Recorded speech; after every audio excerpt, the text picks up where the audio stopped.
உயர்ந்தவர், உமக்கு மேல் ஒருவரும் இல்லையே. எல்லோருக்கும் மேலாக உயர்ந்தவர், உமக்கு மேல் ஒருவரும் இல்லையே. அல்லேலூயா, அல்லேலூயா, அல்லேலூயா, ஆமென். அல்லேலூயா, அல்லேலூயா, அல்லேலூயா, ஆமென். ஒருவரால் சிருஷ்டிக்கப்படாமலே தாமாக என்றென்றும் இருப்பவர், ஒருவரால் சிருஷ்டிக்கப்படாமலே தாமாக என்றென்றும் இருப்பவர்.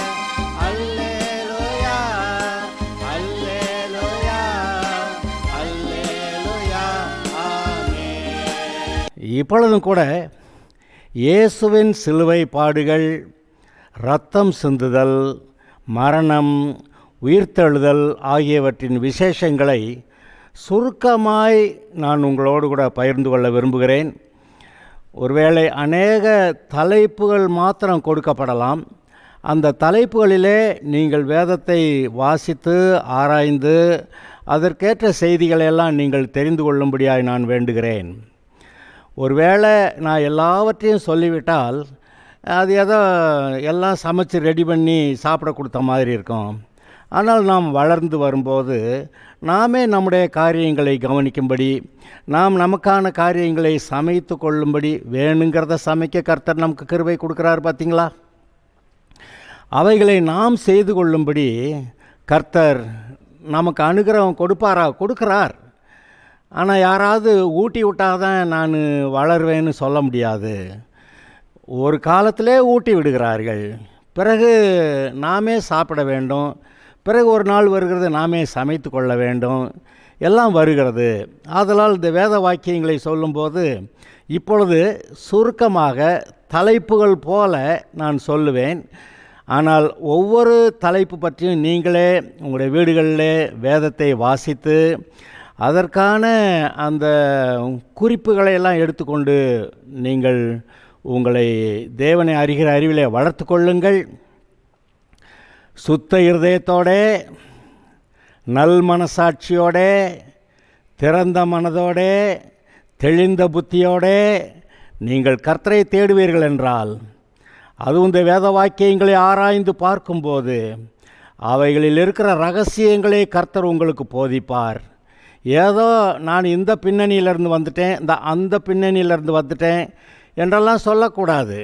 ஒருவேளை நாம் கிறிஸ்தவர்கள் பின்னணியில் இல்லாமல் வேறு எந்த பின்னணியிலிருந்து வந்துட்டேன்னு அவர்கள் சொன்னால் எப்படி இருக்கும்? நாம் என்ன சொல்கிறோம்? உலகத்தில் எந்த தேசத்து எந்த பின்னணியில் இருக்கக்கூடிய எந்த விதமான ஆராதனையில் இருக்கக்கூடிய மனிதர்கள், வித்தியாசமான இன மக்கள் யாராக இருந்தாலும் கூட அவர்கள் இயேசுவின் அந்த பரிகாரத்தை கண்டுபிடிக்க வேண்டும், ஏற்றுக்கொள்ள வேண்டும். அப்பொழுதுதான் அவர்கள் ரட்சிக்கப்படுவார்கள் என்று நீங்கள் நான் எல்லாருமே சொல்லுகிறோமே. அதே போல் வேத வாக்கியங்களின் ரகசியங்களை அறிந்து கொள்ளக்கூடிய கிருபையும் நமக்கு கொடுக்கப்பட்டிருக்கிறது. நாம் எத்தனையோ பின்னணிகளிலிருந்து இயேசுவை ஏற்றுக்கொண்டு கர்த்தருடைய பிள்ளையாக வந்திருக்கிறோம். ஆனால் இந்த விசுவாசிக்கிற ரட்சிக்கப்பட்ட ஜனங்களுக்குள்ளே ஏன் இவ்வளவு பிரிவினைகள், வித்தியாசங்கள்? நான் யாரையும் குறை சொல்ல வரல. ஆனால் நமக்கு ஒரு வழி இருக்கிறது. நாம் சுத்த இருதயத்தோட, திறந்த மனதோட, தெளிந்த புத்தியோட, நல் மனசாட்சியோட வேத வாக்கியங்களை ஆராய்ந்து பார்த்தால் அதில் இருக்கக்கூடிய சத்தியங்களை நமக்கு அவர் வெளிப்படுத்துவார், போதிப்பார். அந்த வெளிப்பாடுகள் குறைவாக இருக்கும்போது அந்த சத்தியங்களும் நம்ம பின்பற்ற முடியல பார்த்தீங்களா. அப்போ நமக்கான ஒரு கூட்டத்தை சேர்த்து கொள்ளுகிறோம். அவர்களுக்கேற்ற போதகர்களை சேர்த்து கொண்டார்கள் என்று எழுதியிருக்கிறது போல் ஆகிவிடுகிறது. ஆதலால் நாம் வேதத்தை சுத்த இருதயத்தோட, திறந்த மனதோட, தெளிந்த புத்தியோட, நல் மனசாட்சியோட கூட ஆராய்ந்து பார்ப்போமாக. அப்பொழுது அது தனக்குள் வைத்திருக்கிற ரகசியங்களை நமக்கு அது வெளிப்படுத்தும். வேதத்தின் ரகசியங்களை எனக்கு வெளிப்படுத்த வேண்டும் என்று தாவீது ஜெபம் பண்ணான், பார்த்தீங்களா? ஆமாம், அவன் ஜெபிக்க வேண்டியிருந்தது. அவன் ஜெபித்தான், தேவன் அதை வெளிப்பாடுகளை கொடுத்தாரு.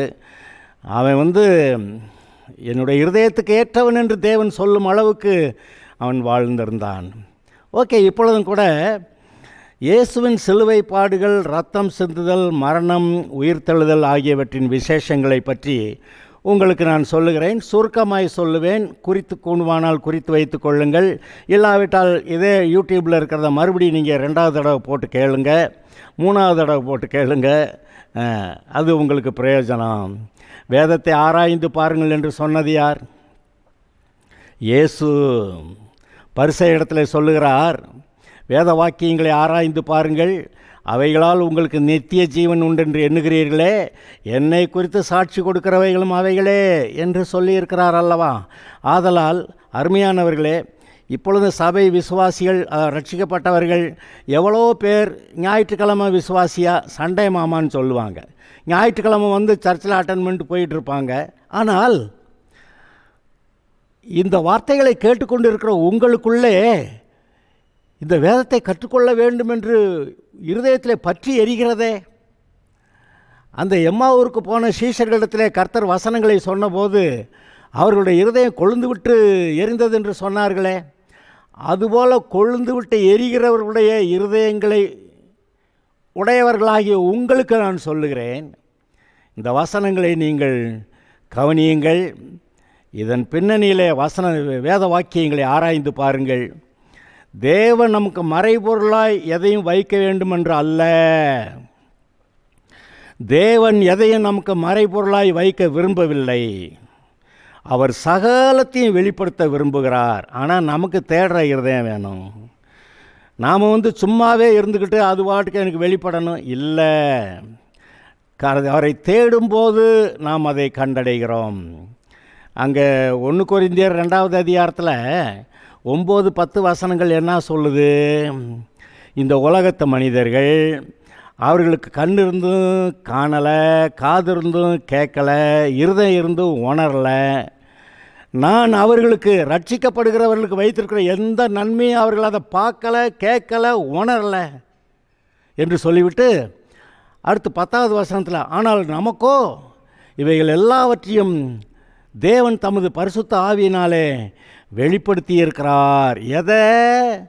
ரட்சிக்கப்படுகிறவர்களுக்கு தேவன் வைத்திருக்கிற எல்லா ஆசீர்வாதங்களையும் வெளிப்படுத்துகிறார் என்று வருகிறது. ஆகையால் எதையும் மறைபொருளாய் வைக்கவில்லை. நீங்களும் நானும் கர்த்தருக்குள்ளே வளரும்படியாக கர்த்தர் விரும்புகிறார். எப்படி வளர வேண்டுமா?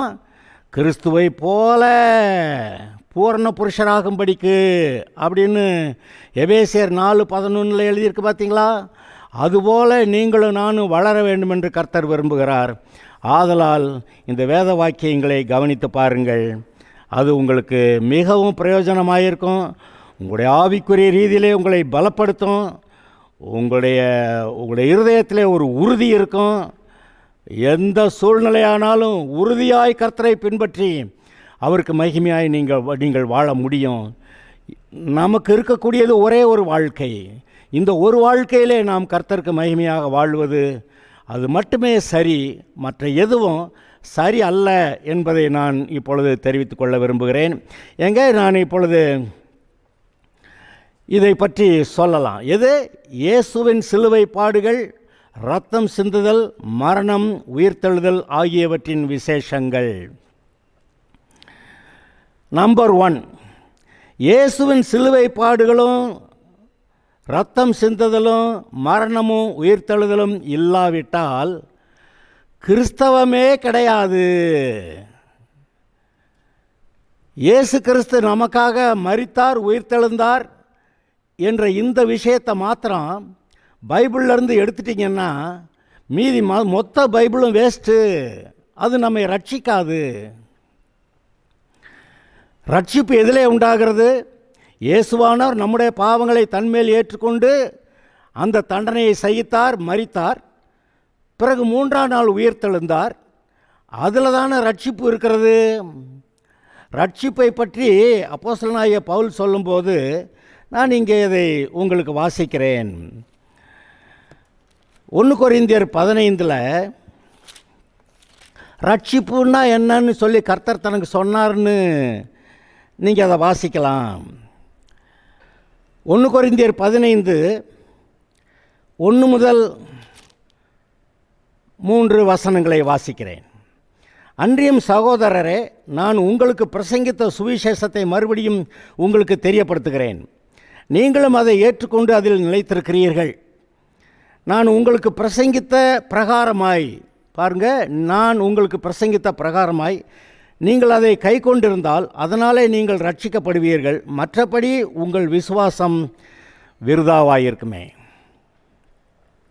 3வது வசனத்தை கவனிங்க. நான் அடைந்ததும் உங்களுக்கு பிரசங்கித்ததுமான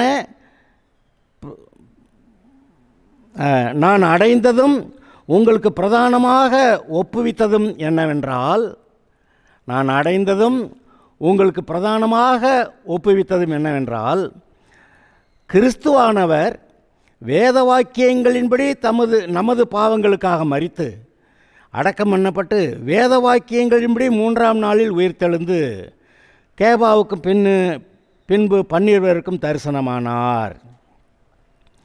ரட்சிப்பு எங்கே இருக்குதுங்கிறத சொல்ல வர்றாரு. கிறிஸ்துவானவர் வேத வாக்கியங்களின்படி நமது பாவங்களுக்காக மரித்து அடக்கம் பண்ணப்பட்டு வேத வாக்கியங்களின்படி 3ஆம் நாள் உயிர்த்தெழுந்தார். இங்கே தாங்க ரட்சிப்பே இருக்குது. அப்படியானால் இந்த இயேசுவானவருடைய மரணத்தையும் உயிர்த்தெழுதலையும் நீங்கள் பைபிளிலேருந்து எடுத்துட்டீங்கன்னா அங்கே யாருக்குமே ரட்சிப்பு கிடையாது. பைபிள் ஒரு வேஸ்ட்டு. ஏங்க இயேசு பரிசுத்தமுள்ளவருங்கிறதுனால நீங்கள் அதை நம்பினா ரட்சிக்கப்பட்டுருவீங்களா? இயேசு நல்லவர்னு நம்புறதுனால ரட்சிக்கப்பட்டுருவீங்களா? இயேசு நீதி உள்ளவர் அப்படிங்கிறதுனால நீங்கள் ரட்சிக்கப்பட முடியுமா? இல்லை இயேசு உங்களை சுகமாக்கினாருங்கிறதுக்காக ரட்சிக்கப்பட முடியுமா? நிறைய பேர் சுகமாக்குற கூட்டங்களில் போய் சுகமாகி போய் விடுகிறார்கள். ரட்சிக்கப்பட்டார்களா? சுகமானார்கள். ரட்சிக்கப்பட்டார்களா? அப்படியானால் தேவன் எவ்வளவு நல்லவராக இருந்தோம், அவர் எல்லாவற்றிலும் பரிபூர்ணமுள்ளவராக இருந்தோம். அவர் அப்படி இருக்கிறதுனால நம்ம ரட்சிக்கப்பட்டுறோமா? இல்லை. ஆனால் பாவியாகிய மனிதன் ரட்சிக்கப்படுவதற்கு தேவன் நமக்காக பாவங்களுக்கு பரிகாரம் செய்யும்படி இயேசுவை அனுப்பினாரே, அந்த பரிகாரத்தை அவருடைய குமாரனாய் இயேசு சிலுவையில் செய்து முடித்தாரே, அதன் மூலமாக அல்லவா நமக்கு ரட்சிப்பு வருகிறது. ஆதலால் தான் சொல்லுகிறேன், இயேசுவின் மரணமும் உயிர்த்தெழுதலும் இல்லாவிட்டால் கிறிஸ்தவமே கிடையாது. இதை நினைத்து பாருங்கள். ஆக இந்த விஷயத்தில் இன்னும் கொஞ்சம் நன்றாய் வேதத்தை வாசித்து இந்த காரியங்களில் நீங்கள் உறுதிப்படுங்கள். அப்பொழுதுதான் நீங்கள் மற்றவர்களுக்கு பேச முடியும். அடுத்து சிலுவையிலே நடந்தது என்ன என்று பாருங்கள். இது 2வது பாயிண்ட். சிலுவையிலே நடந்தது என்ன? இயேசுவானவர் நம்முடைய பாவங்களையும் சாபங்களையும் ஏற்றுக்கொண்டு சிலுவையிலே தண்டனையை பெற்றார். நம்முடைய பாவங்கள் எல்லாவற்றுக்கும் தண்டனை செலுத்தப்பட்டாயிற்று. பாவத்துக்கான தண்டனை ஒரு தடவையா அல்லது 2வது தடவை 3வது தடவையும் செலுத்துவாங்களா? ஒரு குற்றத்துக்கு தண்டனை செலுத்தினா அது ஒரு தடவை தான். அந்த தண்டனை இயேசுவின் மேல் போய்விட்டது. இப்பொழுது நீங்கள் மனம் திரும்பி அவரை ஏற்றுக்கொள்ளும்போது உங்களுடைய பாவங்கள் சாபங்கள் எல்லாம் தொலைந்து விட்டது. ஆனால் அவருடைய அந்தஸ்து, அவர் என்ன அந்தஸ்து? தேவனுடைய குமாரன், பரிசுத்தமுள்ளவர், நீதியுள்ளவர், தேவனுடைய சுபாவத்தை உடையவர். அவர் தேவனுடைய வலது பாசத்தில் வீற்றிருக்கிறவராய் இருக்கிறார். எல்லாவற்றையும் நமக்கு கொடுக்கிறவராய், நம்முடைய பாவங்கள் சாபங்கள் எல்லாம் அவர் மேல் போய் அதற்கான தண்டனையை பெற்றுக்கொண்டார். ஆனால் அவருடைய அந்தஸ்து, அவருடைய தன்மைகள், பரிசுத்தம், நீதி, அன்பு, இரக்கம், நீடிய பொறுமை, நன்மை செய்யக்கூடிய தன்மை எல்லாம் நமக்கு கொடுக்கப்பட்டிருக்கிறது. நாம் தேவனுடைய பிள்ளைகளாகிறோம். அவர் பாவத்தை ஏற்றுக்கொண்டு சர்ப்பம் போல சிலுவையிலே தொங்கிக் கொண்டிருந்தார். ஆனால் அவரை போல நாம் மாறுவதற்கு அந்த பெரிய பண்டமாற்று சிலுவையிலே நடந்தது. அவர் பாவமானார், நாம் கிறிஸ்துவுக்குள் தேவனுடைய நீதியானோம். அல்லேலூயா. இது அநேகருக்கு ஏற்றுக்கொள்ள முடியல. அதுக்கு நான் ஒன்றும் செய்ய முடியாது. பைபிளில் அப்படி எழுதியிருக்கு. நீங்கள் ஏற்றுக்கொண்டா ஏற்றுக்கொண்டது தான், ஏற்றுக்கொள்ளலைன்னா ஏற்றுக்கொள்ளலை தான். நீங்கள் தொடர்ந்து இல்லை நான் பாவிதான்னு சொன்னால் பாவிக்கு என்ன நடக்குமோ அதான் நடக்கும். அவர் சொன்னதை ஏற்றுக்கொள்கிறது தானே தாழ்மை, மனத்தாழ்மை. அங்கே நாம் கிறிஸ்துவுக்குள் தேவனுடைய நீதியாகும்படிக்கு பாவமறியாத அவரை நமக்காக பாவமாக்கினார். சர்ப்பம் போல சிலுவையிலே தொங்கினார். வெண்கல சர்ப்பத்தை மோசே வனாந்தரத்தில் உயர்த்தினது போல இயேசு சிலுவையிலே தொங்கினார். அப்படி செய்து நமக்கு ஒரு பெரிய பண்டமாற்றை ஏற்படுத்தி இருக்கிறாரே, அந்த பண்டமாற்றிலே நமக்கு கொடுக்கப்பட்டதை நாம் ஏற்றுக்கொண்டு இருக்கிறோமா அல்லது கொஞ்சத்தை ஏற்றுக்கொண்டு மீதியை விட்டிருக்கிறோமா? இதை நீங்கள் சற்று சிந்தித்து பாருங்கள். இந்த பண்டமாற்றை பெற்றுக்கொண்டால்தான் அவர் சிலுவைக்கு போனதுனால பலன் உங்களுக்கு கிடைக்கிறது. அந்த பண்டமாற்றை நீங்கள் ஏற்றுக்கொள்ளலைன்னா அவர் சிலுவைக்கு போனதோட பலன் உங்களுக்கு கிடைக்கவில்லை. அதனால் இன்றைக்கு உலகத்தில் எவ்வளவோ பேர் ரட்சிப்பை கூட பெறாமல் இருக்கிறார்கள். ரட்சிக்கப்பட்டவர்கள் அந்த ஆசீர்வாதத்தை பூரணமாய் பெறாமல் இருக்கிறார்கள். அந்த கிறிஸ்துவை போல மாற்றுகிறாரே, அதை ஏற்றுக்கொள்ளாமல், அந்த மனதிலே மறுரூபமாகிறதை ஏற்றுக்கொள்ளாமல் இன்றைக்கு சாதா லெவலில் ஒரு கிறிஸ்தவ வாழ்க்கையை நடத்தி கொண்டிருக்கிறவர்கள் எவ்வளவோ பேர். எங்கேயோ இங்கே ஒன்று அங்கே ஒன்று தான் அந்த பூரணத்தை நோக்கி பிரயாசப்படுகிறார்கள். அப்படி நீங்கள் வளர வேண்டும் என்று நான் உங்களுக்கு சொல்லுகிறேன். இப்போ தான் சொன்னேன், இயேசு நம்முடைய பாவங்களுக்கான தண்டனையை ஏற்றுக்கொண்டு நமக்காக பரிகாரம் செய்தார். நானே உன் பரிகாரியான கர்த்தர் என்று வேதம் சொல்லுகிறது அல்லவா? யாத்திராகமம் 15 அதில் எழுதியிருக்கிறது 26 என்னமோ. அவர் நமக்காக பரிகாரம் செய்தார். அவரே நம்முடைய பரிகாரியான கர்த்தர். தமிழில் பரிகாரம்னு போட்டிருக்கு, இதுதான் சரி. அங்கே சுகமாக்குகிற கர்த்தர்னு சில இடத்துல போட்டிருந்தா அது வெறும் சிலுவையில் சுகமாக்குறதுக்கு மட்டும்தான் செஞ்சாரா? அவர் நம்முடைய பரிகாரத்தை எல்லா விதத்திலும் செய்திருக்கிறார். நம்முடைய பாவங்களுக்கான தண்டனையை ஏற்றுக்கொண்டு அவருடைய ஆசீர்வாதங்களையெல்லாம் நமக்கு கொடுத்துருக்கிறார். இப்போ தான் சொன்னேன், அவருடைய அந்தஸ்தையும் அவருக்கு உண்டான யாவற்றையும் கொடுத்தார் என்று. அது மாத்திரமல்ல, கிறிஸ்துவோடு கூட நாமும் உடன் சுதந்திரராக இருக்கிறதுக்கு அப்படின்னு சொல்லி ரோமர் 8:17 அதில் போட்டிருக்குல்ல, நீங்கள் வாசித்து பார்த்தீங்களா? இயேசு கிறிஸ்து பிதாவாகிய தேவனுடைய ஆஸ்திகளில் அவர் பங்கு பெறுகிறது போல் நீங்களும் நானும் பங்கு பெறுறோம்னு அர்த்தம்ங்க. இது என்ன இதெல்லாம் நமக்கு புத்தி கெட்டாத விஷயங்கள், ஆனால் நடக்கிறது. இன்னொரு 3வது தலைப்பு நான் உங்களுக்கு சொல்லுகிறேன். ஆதாமின் பாவத்தினால் தேவனோடு இருந்த உறவு முறிந்தது. ஆதாம் பாவம் செய்தபோது தேவனோடு அவனுக்கு இருந்த உறவு முறிந்தது. பரிசுத்த ஆவியானவர் அவனோடு இருந்தார். ஆதாம் தேவனை பற்றிய சகல காரியங்களையும் அறிந்திருந்தான். அவன் ஒன்று ஏமாளி இல்லை, கேனை இல்லை, அறிவில்லாதவன் இல்லை. அவ்வளவு மிருகங்களுக்கும் அந்த பெயர் வைக்கும்போது தேவனுடைய மனதில் என்னெல்லாம் இருந்துச்சோ அதெல்லாம் டவுன்லோட் பண்ண மாதிரி, கம்ப்யூட்டரில் டவுன்லோட் பண்ண மாதிரி ஒவ்வொரு மிருகத்தையும் பார்த்தோம்னா அதுக்கு பேர் வச்சுட்டான். இன்றைக்கு அப்படிப்பட்ட அந்த அவருடைய எண்ணங்களை டவுன்லோட் பண்ணி நீங்கள் எடுக்கிறதான் எங்களுக்கோ கிறிஸ்துவின் சிந்தை உண்டாயிருக்கிறது என்று பவுல் சொன்னான் பார்த்தீங்களா? அதுபோல் நீங்கள் வரலாம் என்று கர்த்தர் சொல்லுகிறார். அந்த ஆதாமுடைய பாவத்தினால் தேவனுடைய எண்ணங்களை மனதை நம்ம டவுன்லோட் பண்ண முடியாமல் போயிடுச்சு. அதனால் அவர் ஒரு மாதிரி உயர்வாக நினைக்கிறாரு, நம்ம ரொம்ப தாழ்வாக நினைக்கிறோம், நடக்கிறோம், பேசுகிறோம். அதை தான் ஏசாயா 55 அவர் சொல்கிறாரு, உங்களுடைய நினைவுகளை பார்க்கணும், உங்களுடைய வழிகளை பார்க்கணும். என்னுடைய நினைவுகளும் வழிகளும் பூமியிலிருந்து வானம் எவ்வளோ உயர்ந்திருக்கிறதோ அவ்வளவாய் உயர்ந்திருக்கிறது என்று சொல்லுகிறார். ஏன்னா நம்மளும் நம்முடைய நினைவுகளையும் நம்முடைய வழிகளையும் அவருக்கேற்ற விதத்தில் உயர்ந்ததாக ஆக்க வேண்டும் என்று தானே கர்த்தர் கேட்கிறார். நீங்கள் தரைமட்டமாகவே கிடங்கடா அப்படி சொல்கிறல அவர். நான் பாவி, தூசி, குப்பை என்ன அது தரைமட்டம். ஆனால் கிறிஸ்துவுக்குள் நான் பரிசுத்தம், கிறிஸ்துவுக்குள் நான் தேவனுடைய நீதியாக இருக்கிறேன். நான் கிறிஸ்துவை போல மாற எனக்கு வேத வாக்கியங்களை கொடுத்திருக்கிறார். அதை வாசித்து என்னுடைய மனம் என்னுடைய மனம் புதிதாகிறதுனாலே நான் மறுரூபம் ஆகிறேன் என்று இந்த நினைவுகளில் நீங்கள் முன்னேறுவீர்கள் என்றால் இயேசுவை போலவே மாறி இயேசுவை போலவே நீங்கள் கிரியை நடப்பிக்கலாம். அப்படி கேட்குறீங்களா? ஆமாம். என்னிடத்தில் விசுவாசமாக இருக்கிறவன் நான் செய்கிற இந்த கிரியைகளையும் செய்வான், இதை விட பெரிய கிரியைகளையும் செய்வான் என்று அவர் தானே சொன்னார். அவர் சொன்னதை நம்பலாமா? ஆனால் இந்த வசனங்களை தேவனுக்கேற்ற விதத்தில் இந்த சத்தியத்தை அறிகிற அறிவிலே வளர வேண்டும். சத்தியத்தை அறிவீர்கள், அது உங்களை விடுதலையாக்கும் என்றார். ஆதலால் விடுதலையாக்கக்கூடிய சத்தியத்தை அதன்படியே நாம் அறிந்து கொள்ளும்போது அப்படி ஆகும். ஆனால் இயேசுவின் சிலுவை பாடுகள் வருங்க, ஆதாவின் பாவத்தினால் தேவனோடு இருந்த உறவு முறிந்தது.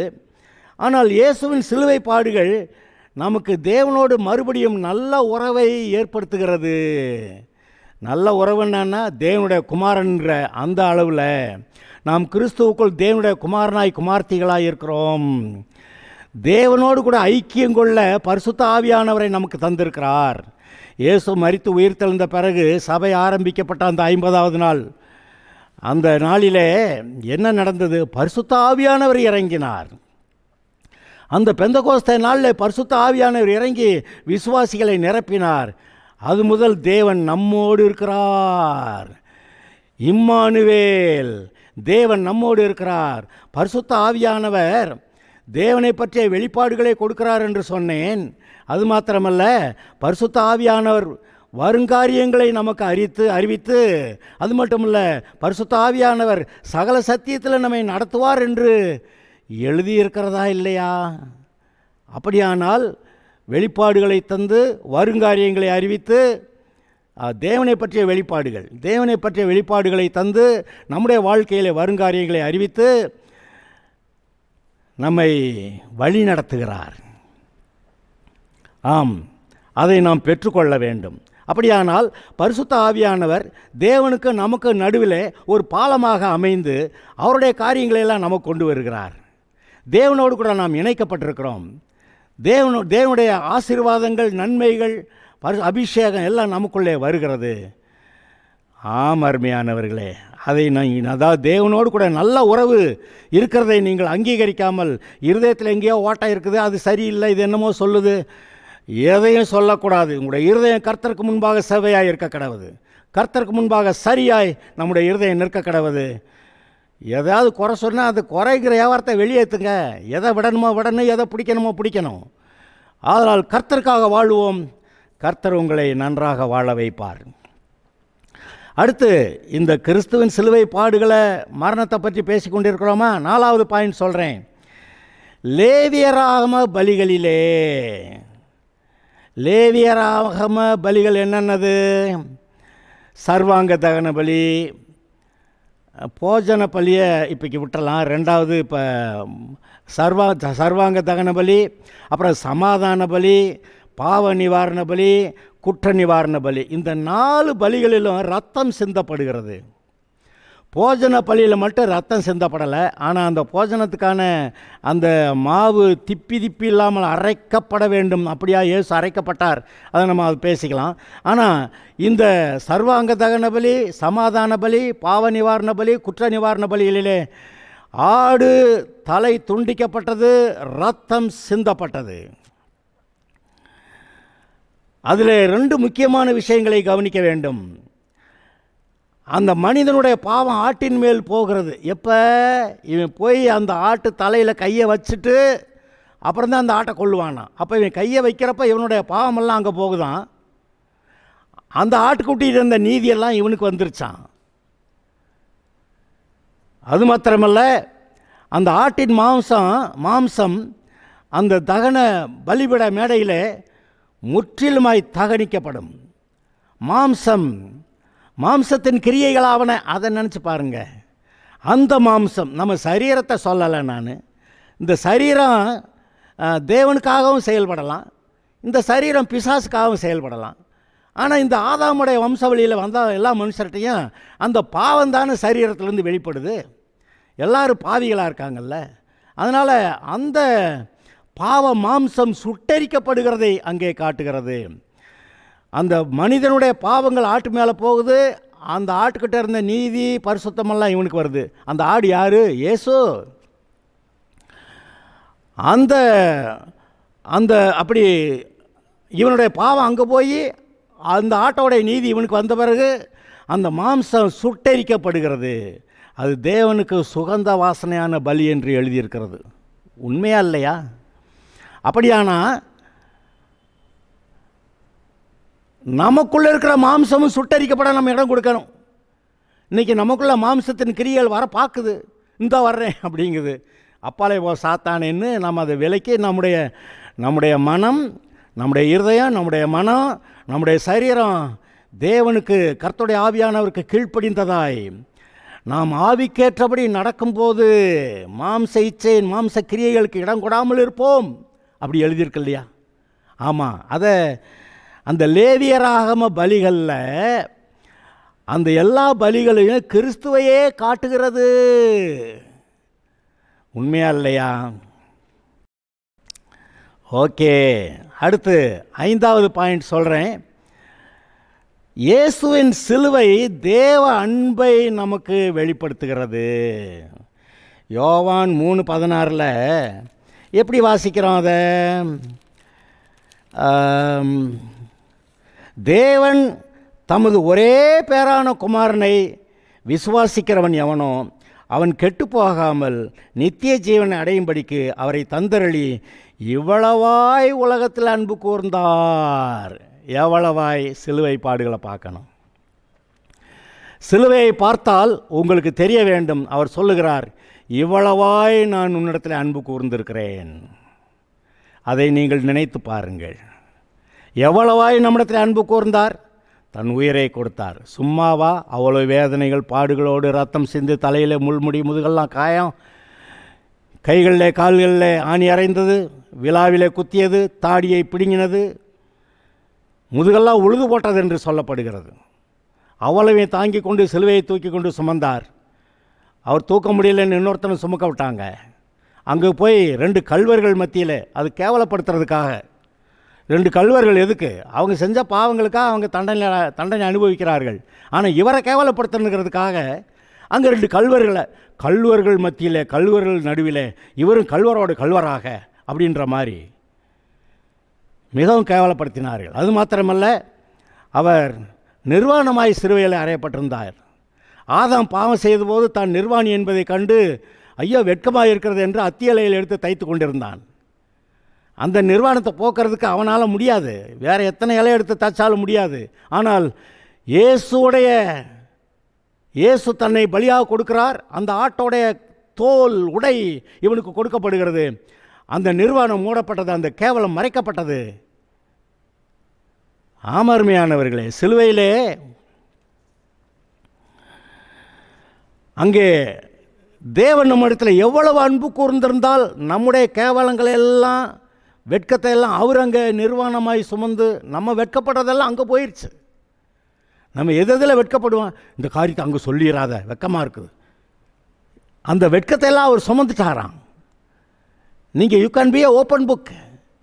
நீங்கள் மன்னிக்கப்பட்டிருக்கிறீர்கள், கழுவப்பட்டிருக்கிறீர்கள், நீதிமானாக்கப்பட்டிருக்கிறீர்கள், பரிசுத்தமாக்கப்பட்டிருக்கிறீர்கள், தேவனுடைய சாயல் ரூபமாக இருக்கிறீர்கள். நீங்கள் அவரை போல செயல்பட கர்த்தர் உங்களுக்கு பலன் கொடுத்திருக்கிறார். ஆதலால் நீங்கள் அப்படி செயல்பட முடியும், அப்படி இருக்க முடியும். மனசு மாறணுங்க. மனம் புதிதாகிறதுனாலே மறுரூபமாகுங்கள். எதில் புதிதாகிறது? இவர் செய்த காரியங்களை நினைத்து பார்த்து நம்முடைய மனம் புதிதாகி அதனாலே நாம் மறுரூபமாக வேண்டும். மறுரூபம் ஆக ஆக ஆக நாம் கிறிஸ்துவை போல இருப்போம் என்று 2 கொரிந்தியர் 3:16-18 சொல்லுகிறது. 2 கொரிந்தியர் 3:16 முதல் 18 வாசிச்சிங்கன்னா, அவரை போல நாம் மகிமையின் மேல் மகிமை அடைந்து மறுரூபமாகிறோம் என்று எழுதியிருக்கிறது. அதை நினைத்து பாருங்கள். அப்போ அவர் செய்த சிலுவையில் பட்ட காரியங்களை நீங்கள் நினைத்து பார்க்கலாமா? அதை ஏற்றுக்கொள்ளலாமா? அதன் மூலமாய் அவர் கொடுத்த நன்மைகளை பெற்றுக்கொள்ளலாமா? இன்றைக்கு அவர் கொடுக்கிற நன்மைகளை பெற்றுக்கொள்ளாமல் எவ்வளோ பேர் உலகத்தில் ரட்சிக்கப்படவில்லை. எவ்வளோ பேர் சபை மக்கள் அந்த நன்மைகளை பூரணமாய் பெறவில்லை. ரட்சிப்பை மட்டும் பெற்றிருக்கிறாங்க, பரலோகம் போயிடுவேன்னுவாங்க. ஆனால் மீதி நன்மைகளை பெறாமல் போய்விடுகிறார்கள். நீங்கள் சத்தியத்தை அறிவீர்கள், சத்தியம் உங்களை விடுதலையாக்கும், உங்களை பரிபூர்ண ஆசீர்வாதத்துக்குள் நடத்தும். அல்லேலூயா. சத்தியத்தை பிடித்து கொள்ளுங்கள். அடுத்த செய்தியில் அடுத்த பகுதியை நான் உங்களுக்கு சொல்லுகிறேன். இது தொடரும். Okay, God bless you.